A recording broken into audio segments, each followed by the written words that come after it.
folks, this is Linda from the Discerning Kaleidoscope, and I'm so excited to be sitting here with Joe Smith, one of our fabulous artists. We have over 24 artists that have phenomenal art on the website, and I'm here today with Joe in his studio, so this is very exciting, Joe. Welcome. Yeah, thank you. I have some questions I want to ask you because I think that a lot of the folks that are interested in art want to know more about the process and want to understand a little bit more about the artist, because I think certainly who you are as an individual is reflected into your art. So I have a couple of questions here I want to be able to ask you. Okay, so what is your earliest recollection regarding you being interested in art? How old were you, if you remember? I just remember drawing from an early age. I actually I remember I used to draw out naval battles on paper. I'd draw the masted ships, and then they'd have cannons that fire, and then I'd erase because the mast came down and draw on the masted, and then eventually one would sink, and that is so cool. I love that. I remember doing that a lot. And how old do you think you were at that age? Do you think?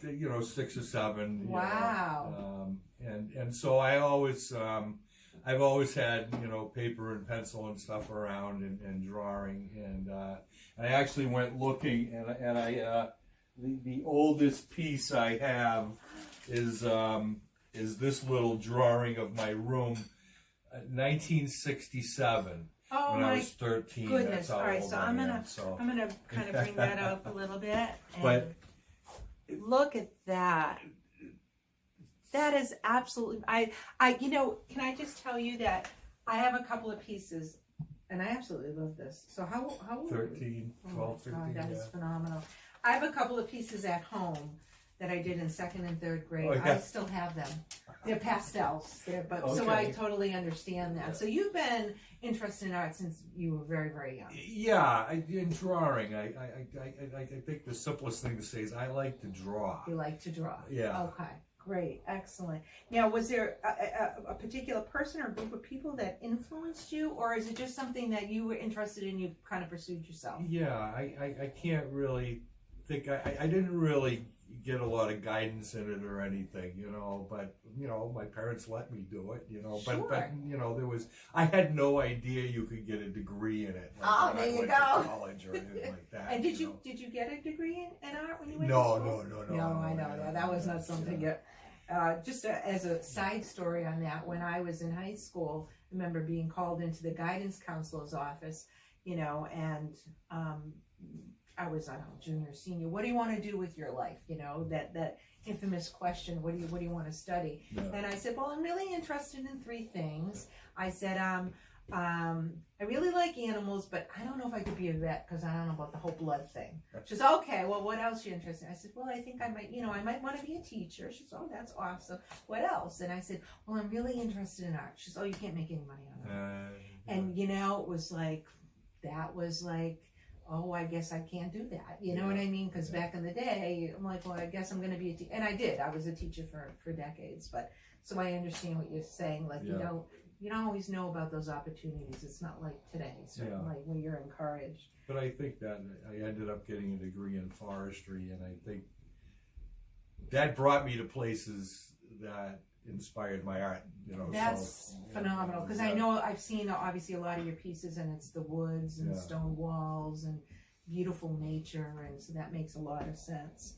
And I know we just spoke about this off camera, but you're pursuing art consistently through your life. So you just said to me every single day you do something, right? Well, not every single, but, almost, 5-6 days a week I'll be drawing, doing something. That's beautiful. These days it's more production related than playing around. Oh, okay. So, you mean in terms of the posting and the reels and that sort of stuff? and having stuff to sell and right. So excellent. Well, they always say the more you do it, the more practice you have, the more comfortable you feel with it. Certainly.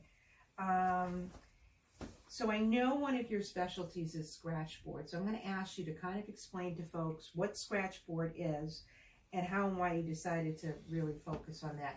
In the past, I can just tell you when I've unwrapped, you know, some Scratchboard, and we do have another Scratchboard Right, artist as yeah. well.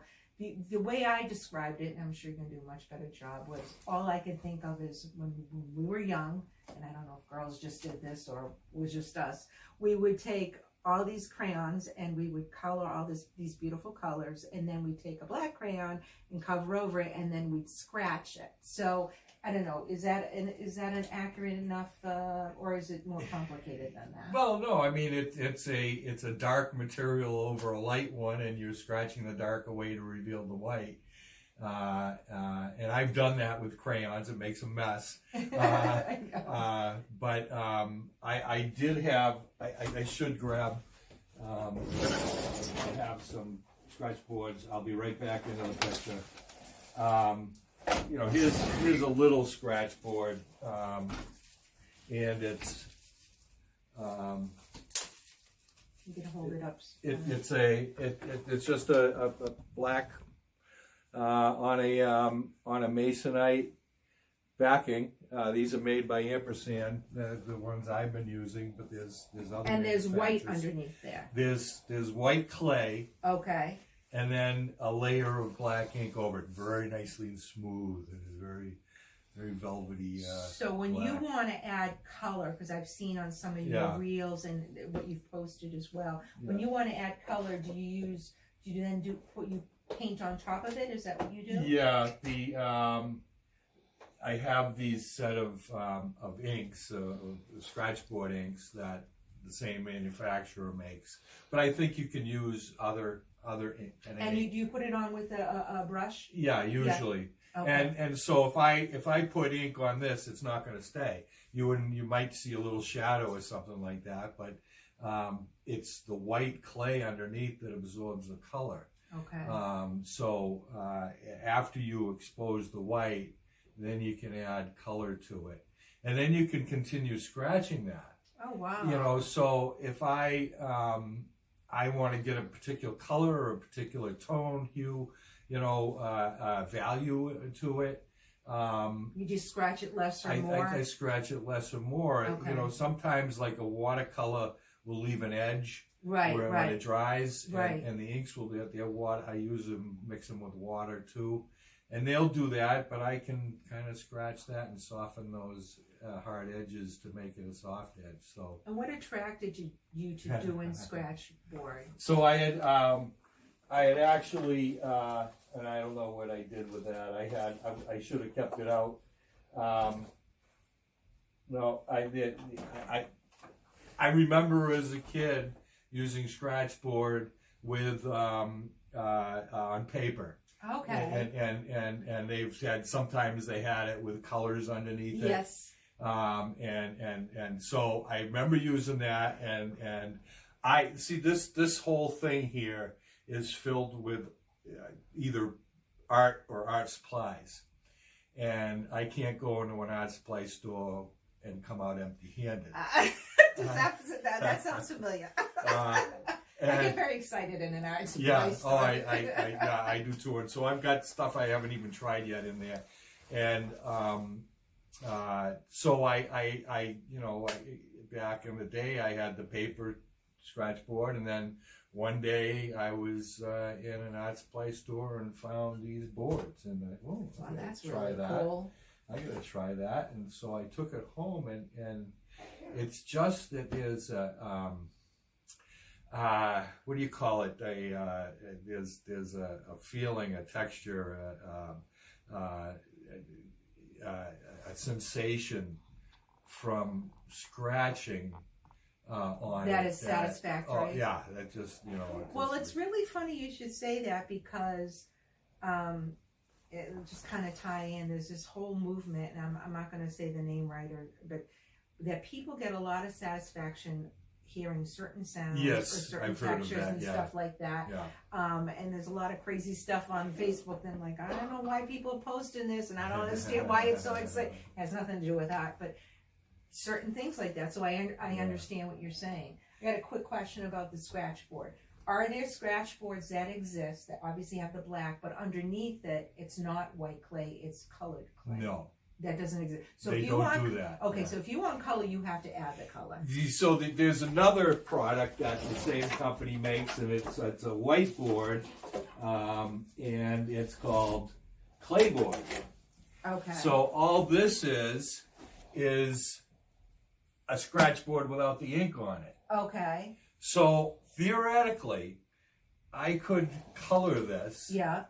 and then put a layer of ink over it. I can't, get the ink as smooth, and and I've tried it and it's kind of bumpy and it's not been satisfactory. But you can do that, or I could do, if I want a scratchboard with a lot of white in the background. Yeah. I could just draw and scratch on this and leave a lot of it. Kind of like a reverse process almost. Yeah. What you're doing.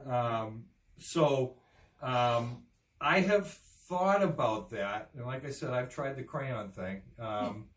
If you draw a picture and then cover it with ink, you don't know where the picture is. Yeah, that's right. You have no idea. I know, because So if you don't know where's the color. That Yeah. makes sense. So it's fair to say that Scratchboard at this point is your favorite.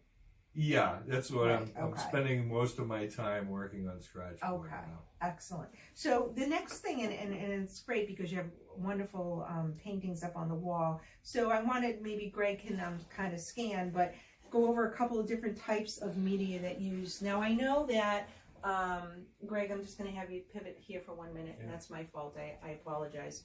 But I know that on the discerningkaleidoscope.com, I have some of your work, and we have some small mini easels that are absolutely beautiful. Actually, one of them is in the Mother's Day basket giveaway, and those are oils. And then you have 6 acrylics on canvas board, right? And those are gorgeous, and those are ones of vacations that you've taken over the years. It's his favorite spots. Yeah. And why don't you mention your website and your Instagram handle so people can also go on there and check out what you have? Okay, I have a website. It's www.joeksmith.com. And my Instagram handle is at Woodsman, right? Woodsman54. Woodsman Joe 54. There you go. Okay. I'm gonna have to verify Yeah, that's that. okay. I'll verify that. And I'm sorry. That's okay. In the meantime, Greg, you want to talk a little bit about this first one? Well, these are. I went through a difficult period of my life, several years ago, and I was kind of working it out with those pictures. But those are the kind of, I like to fool around. I like kind of an idea of like mandalas or stuff like that. Right. And these are these acrylics or watercolors? Or? I think there's a lot of watercolor in them, a lot of pen, a lot of pencil, and colored pencil. So, as I've said, I've got a lot of different art supplies, and so I started with pencils and crayons, and then picked up paints. I started with oil paints. I did oil paints for a long time, and then I moved to acrylics, and then realized I didn't like acrylics that much, or some of the qualities of them. And I went back to trying with oil paint again. So I always keep my hand in and work on that. But I love your versatility, because I know that like a lot of artists, let's say they do watercolor and that's all they do, and that's what they feel most. And not that there's anything wrong with that, but being able to go back and forth. And I think, and correct me if I'm wrong, I know from my personal experience when I was very young, I loved pastels. And so, you're talking about the scratchboard and that feeling, that texture. Yeah. I loved putting my finger on the chalk or the pastel and blending it. I don't know, something very satisfactory with that. And then I got to the point where I didn't really want to tactile, exactly. And then at some point I was like, all right, and then I moved on to acrylics, and then I moved on to watercolors. But I think it's cool, like you've got lots of different things going on at different times, and it's not all the same. I can't do the same thing over and over again. A lot of my subjects are repeats or similar. Tree. I love trees, but it's always different trees. Sure. And I can't do the same style over. And I'll show you when we get into what I'm doing now.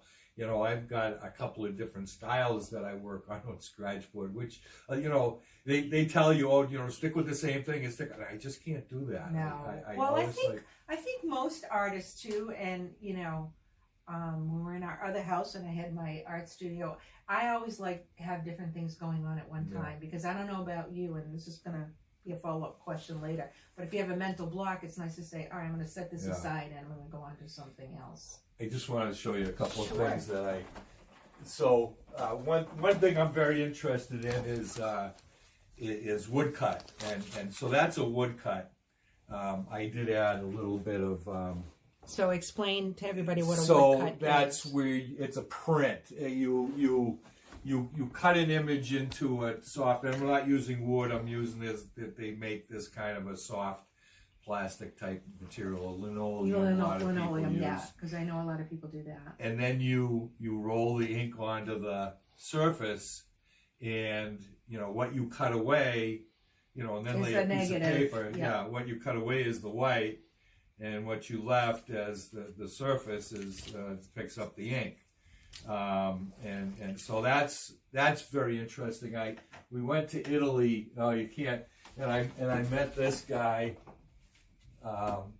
Doing wood cuts and like that. I was just enchanted by it, so it's good that you. What I like is that you are not afraid to try different things. Yeah, and the latest thing that I it's trying, and this is just playing right here, but these are alcohol inks, and they do interesting things when you. Lay them down on a smooth piece of paper. It's this kind of a special paper they make for it, and it intrigues me. I want to see if I can merge the alcohol inks with the Scratchboard. Why not? Well, yeah, but does it take it on the surface? Does it act correctly on the surface? Does it stay? Well, hey, you're experimenting, and that's a good thing. That's let's move on to a little bit. Show me the tools. I see that you have an easel here. And you have your paintbrushes. So when you're working on, this is a Scratchboard that you're working on here? So those are out there to show you. I usually would have an oil painting on there. Actually, the oil painting sitting back in the corner there. Okay. I took down. I don't work on an easel. I work on my desk. I'm like that too. I can't. I don't. And I. Just cut those up to show. Oh, yeah. I was going to say, I'm sorry. You have your tools that you do the scratching with? So this is, you know, I have a couple of them out here. You know, I got more in here and more in here. This is just a plain X-Acto knife that is my main tool. And it cuts a very fine line. You know, like you can see these fine lines on here are all with this knife. This is a speedball point, which is a cupped point, which is a bit broader cut into the thing. And I'm using, you can see the broader lines on there and even down to the, you know, the white. And I'm using that on that. And I've used a variety of things. I have a scalpel. I've used tattoo needles. Oh wow! I never even thought of using that. Yeah, I made a little holder for a tattoo needle, and these are things I picked up. This is one good thing about Instagram is that I've been following a lot of other Scratchboard artists and seeing what they do, and you learn. Yeah, you learn. And you try it out. And, good for you. And I started with just a point, a compass, you know, like for making circles. Right. I started, that was my first tool. And then... the point part of a... of a you know, protractor? drawing a circle. Yeah. And then moved on to other things. You know, a lot of people like to use fiberglass pens. I don't enjoy them too much, but that's just a bundle of fiberglass there, and it's abrasive, and it will it acts differently than a point, you know. But you can use anything that's sharp. I don't know what the heck this is. Almost looks like a drill bit of some I picked sort. it up at UMass. It's a tool that was meant for something else, but it's got a nice point. There You you know, go. anything with a point will Why work. not?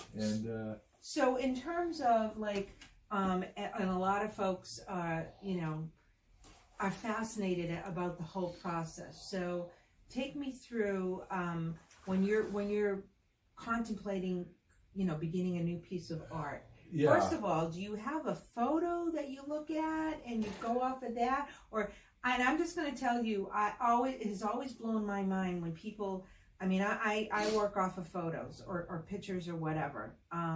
But to come out of, you know, your head and remember exactly where the lines are and everything, tell me the process. Yeah, I'm not good at that either. So it starts with images that I have, either sketches I've done, Okay. or photos I've taken. And so, you know, I used to say I never go anywhere without my sketchbook. Now it's like I don't go anywhere without my camera. I mean, Right. we all got cameras on us all the time Right. now. But I will, you know, sketch when I can and take. But I've got an eye for what would look good as a scratchboard. Scratchboard, you're looking at values. Okay. Primarily, Okay. a lot of the times, and it's the dramatic contrast between dark and light, and you know, something will catch my eye, you know, stone walls, rocks, waterfalls, things like that. I'll take a lot of photos, and so and I just recently went through this. I will sit down with a piece of paper and my photo collection and go through them. It's a tedious thing, and go through them and just, you know, okay, do I want to do that one, and just winnow out and finally decide which ones I want to draw. It's nothing that is, it's well thought out. You're planning, okay, this is the photo I want to work off of, and Yeah. I think this should be a scratch board as opposed to something else. Right. I know, You know- now you have this on your Instagram, right? You recently posted a reel. Yes. So do me a favor, pick out your 3 favorite ones, and let's hold it up for the camera, Okay. because this was fascinating. This is the pitch pine when we vacationed down to Cape Cod last year, and so just a little pen and ink sketch I did of it, and it's something that I hope to do a scratchboard. It would look very, very nice.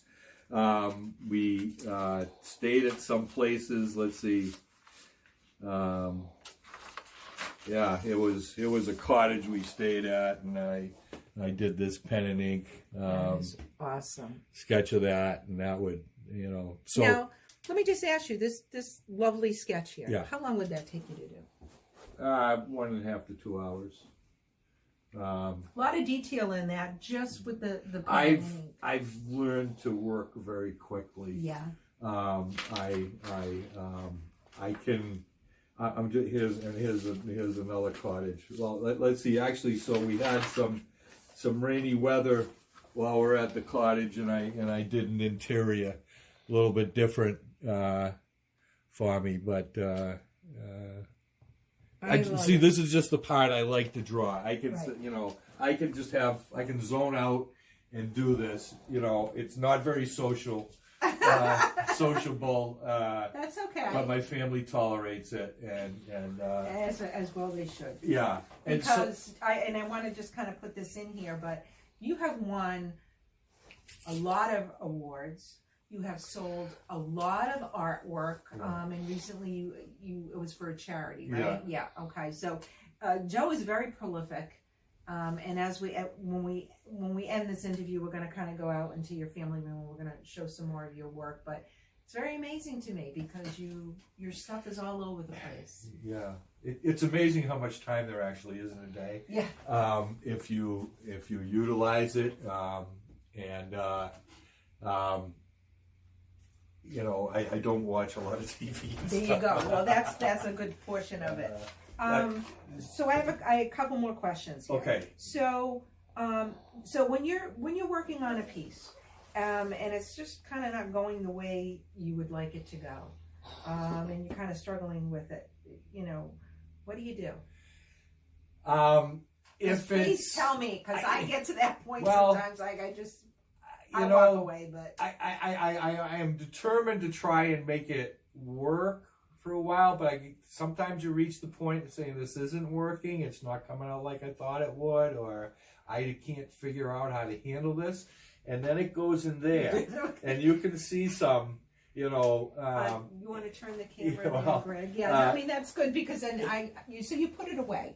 I put it away, and a couple of times a year, I will go through it, and then you know, and sometimes it will, you know, I really want to do this one, you know, I got to figure out, and that one there, that still life, yeah, it was not coming out right, and I put it away for a while. And then I came back and said, you know, I've got to change something on this. And I blacked out a quarter of that. and you figured it out. And redid it, and it worked. And there's things in there that goes back a long time. And that's okay. Yeah. I mean, it's funny because, as I said, you know, every artist handles it differently. I was out on the floor room the other day, and I said, you know what, I'm just going to do something simple. I'm going to do like a little Kit Kat. I had a picture in front of me, and I just got frustrated with the way it was looking. I mean, it was just like, you know, I'm like, oh, this is, and I walked away. And then, you know, a little while later, Greg went out and he said, oh, this is really good. I said, no. Yeah. Well, And I've noticed for me that when I put stuff away, and then at some point I take it out months, years later, I look at it and I'm like, oh, that's not too bad. Yeah. Like somehow it gets, in my mind, it gets a little bit better because like sometimes when you're so focused on it, I'm sure you're your worst critic, as sure, all of us are, right? Yeah. And what would you say to the artist who is not feeling confident about their abilities? I mean, what advice would you give them? One thing I'd say is share it with other people and get to see what other people think of it. Look at it through somebody else's eyes. You right. know? The other thing is keep trying. There's nothing. You don't have to make everything you work on a finished masterpiece. Will you say that again? Because I think that's really important, and I need to hear that too. Say that again. Yeah, I mean, everything you work on doesn't have to come out perfect and be exactly what you want. It's a learning process. It's a step along the way, and I've got some stuff that it's really not really good, but it's still part of me. It's still personal to me, and even if those things never come out and get finished, there's a thought and an idea behind each one that would inspire me when I look at it again, and I say, well, maybe I'd try that in a different way. Right. With a different scene or something like that. Very good. I love that because as we do these interviews with all the different artists, it's always nice to kind of collaborate and say, well, this is the way I think. How do you handle something like that? I know for me, I tend to be a perfectionist, and I get frustrated with my inability at times. I'm like, why can't I make this eye look right? Or why can't I make this, what am I doing? It's hard. And I think sometimes, does it really have to be this difficult? And I know in talking with another artist early on, he said, oh yeah, I make a lot of mistakes. And I said, I hate to say that, but that makes me feel really good. Yeah. Right? You make mistakes. People make mistakes, right? It's not perfection all the time. And one thing people look at Scratchboard and say, oh, you can't make a mistake with that. He says, yes, you can. You learn how to fix your mistakes right? That's really right. quickly. Exactly. Yeah, exactly. there are ways to fix it or ways to overcome it. Do you want to show a couple of your ones you're working on now before we go to the other room? You were asking about process. And this one here. So these are all from that one's from a sketch. So I did this. We were staying in a hotel room in Boston, and I just did this sketch out the window. And I was looking at it, so I go through things. And I said, oh, that would make a nice picture. So that's the start of it on a Scratchboard. And on this size, on 8x10 or 5x7, I can size my picture so that I can I can use tracing paper, and you can see the lines from Okay. that's not drawn on there. Well, that's drawn on there. It's contact So to paper. make sure you're getting the proportions correct. Well, yeah, to get the image down, Right. and Okay. so the 5x7s or the smaller ones, I can do that. And this one, again, this is I laid my photograph over it, and put the tracing paper underneath, not tracing paper, but it's transfer paper, Okay. and just drew over my photograph, and that gets the image onto it. And I would assume, and correct me if I'm wrong, being Scratchboard, the less mistakes you make by getting the shape right and the lines right by doing that transferring, the easier it is. Yeah. As opposed to freehanding it. Yes. Okay. So then on these larger ones though, I don't have the capacity to make a photograph that large. Right. So what I do is, you can see, I grid my picture, and I grid my board. I was taught how to do that. So gridding it when I was very young, like in 2nd and 3rd grade, they would actually draw the lines on whatever it is that you were copying. Like, let's say there's 9 blocks or 12 blocks. Right. You're not necessarily drawing the lines, but you're gridding it, correct? Right. And on my picture, I will draw the lines. But not on And then, so using that as a guide, and so on this one, I'm using watercolor. Okay. So just a little watercolor brush and watercolor. And this is going to be, there's a road going through a farmer's field. There's a little fence line right there. It's hard to see. It looks like random lines, but that's enough guidance for me to get it. On this larger one, this was my photograph when we went to Italy, and I used that, and I drew it in, and again in watercolor. And the reason I use watercolor is because when I get all the shapes in there, I can just take a wet sponge, and it will wipe all the watercolor off. Oh, and cool. So I it's a little bit freehand, and it's a little bit. But one of the things about, you were talking about, the perfectionism. You have either you're looking at something outside, or you have a reference photo that you're using, and sometimes you start agonizing. Oh, that window isn't exactly right, or the tree's got another branch over there. I missed it. But nobody's going to see your reference. It doesn't have to absolutely match. Right. Yeah, exactly. Nobody's going to see it, and it's but mentally you do that. You do. And you start beating yourself up. So you try not to beat yourself up. Why don't we pause, and then we can go out into the other room and end with showing off. So, because Joe is so prolific, he has gorgeous creations all over his house. But we're going to focus for about 2 minutes on what he has here in his family room. So Greg's going to focus in, and you can just tell him very briefly what it is. So these are all my vacation paintings from up in. Okay, we are back with Joe, and we're going to take a look at a lot of his paintings. But before we do that, I just want to remind everybody, you can go on to the discerningkaleidoscope.com. Joe has some beautiful work on there.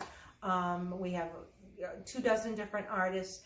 And Joe, what's your website again? It's joeksmith.com. And your Instagram handle? It's woodsmanjoe54. Excellent. And it's always very inspiring for folks to be able to look at other individuals' art. And for us, Discerning Kaleidoscope is on Instagram, Facebook, TikTok, and on YouTube. So Greg's going to turn around, and Joe's going to tell a little bit about these. This is vacation, right? These are my vacation paintings that we go for a cottage, and I'd have the whole week to work on something, and love the scenery up there and the water. And I love the fact that you put your children when they were young in there, right? Got my kids into them. I snuck them in, Yeah, that's absolutely beautiful. And so, and they're probably more sentimental value to us than anything else. Oh, So- of course they are. Of course. And of course, I'm getting older, so that's that's another reason why it seems so prolific, as I was having so many years to work on. Well, but you know what? I love the fact that you are working almost every day and practicing your art and being brave and willing to mix different media and giving it a try and not worried about it. But I understand the whole sentimental thing, because those a couple of pastels I had mentioned earlier. Quick story is that when I was taking art lessons when I was like in second grade or whatever, and my art teacher was private art lessons. He had said, "Oh, you might want to enter the Woodstock Art Festival." I'm like, "Oh," I was all excited. My father took me, and I had 2 pastels. And I actually had a guy, they were very childlike because I was a child. One was a dog with a rose in its mouth, another one was a baby tiger. And so a guy came up with this little girl and actually wanted to buy the dog. And he says, "How much for the dog?" And I turned to my father, and it never even occurred to me someone might want to actually buy my art. And my father's like, "Okay, and I said, "Dad, I don't want to. I don't want to. I wasn't ready to part with it." And the guy was very nice, and he understood. I said, "I'm sorry. I still have that piece today." So I get what you're saying in terms of sentimental. Those pieces will never be sold. Well, I draw for myself. That's why I started, why I continue, Right. because I draw because of the enjoyment I get out of it. Right.